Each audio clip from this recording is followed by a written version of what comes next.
British వాళ్ళు కోరితే నా ఝాన్సీ మాత్రం నేను మీకు ఇచ్చేది లేదు అని చెప్పి బ్రిటిష్ వాళ్ళకి చాలా ధైర్యంగా ఎదురొట్టి పోరాడిన వీర మహిళ ఝాన్సీ రాణి. ఆమె అనేక తరాలకి మనకి స్ఫూర్తి. ఏదైతే మనం సిపాయిల తిరుగుబాటు 1857 సంవత్సరం గురించి మనం మాట్లాడుకుంటామో అది దానికి మూల కారణం ఝాన్సీకి రాణి లక్ష్మీబాయి. ఆమె బ్రిటిష్ వాళ్ళు ఆశ్చర్యపోయారు, ఒక మహిళ ఇంత మనకి అడ్డొస్తుందా అని చెప్పి.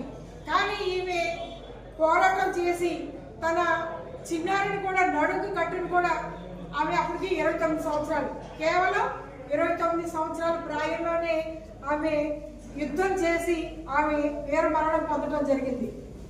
బ్రిటిష్ వాళ్ళని గడగడలాడించిన ఝాన్సీ రాణి లక్ష్మీబాయిని ఈరోజు మనం నివాళులు అర్పించుకుంటున్నాం.